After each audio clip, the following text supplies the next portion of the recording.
জুমা ও ঈদগাহের জামাত যতই বড় হয়, যতই বড় হবে ততই উত্তম, যত বড় হবে তত উত্তম।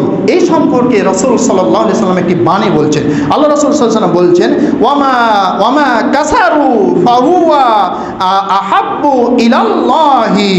জামাত যতই বড় হয় আল্লাহ তাআলার নিকট ততই বেশি প্রিয়, আল্লাহর কাছে ততই বেশি প্রিয়।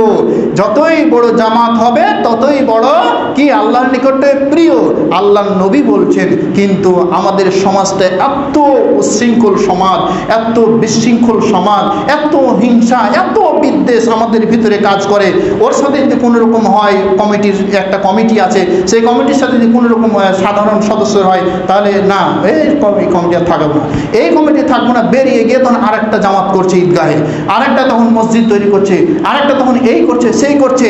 কিন্তু আল্লাহর নবী বলছেন যে যত আপনার বেশি জামাত বড় হবে, জামাত যত বেশি বড় হবে তত আল্লাহ তাআলার কাছে প্রিয় হিসাবে গণ্য হবে।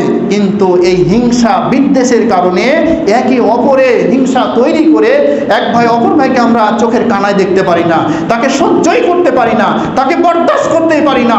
এই ইসলামের কারণে, এই ইসলামের দৃষ্টিকোণ থেকে আপনার এইসব করা পরিহার করতে হবে। তাহলে আপনি আল্লাহর কাছে সুনির্দিষ্ট করে যে আল্লাহ তাআলা আপনাকে সুনজর দিবেন, এতে কোনো সন্দেহ নেই। ইনশাআল্লাহ আপনার দিকে আল্লাহ সুনজর দিবে।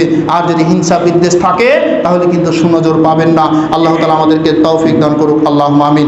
এই আলোচনাটি পাওয়া যাবে বুখারীর হাদিস 647 নম্বর হাদিস, মুসলিমেও এসেছে 649 নম্বর হাদিস, এবং মিসকাতেও এসেছে আপনার 702 এবং 1052 নম্বর হাদিস।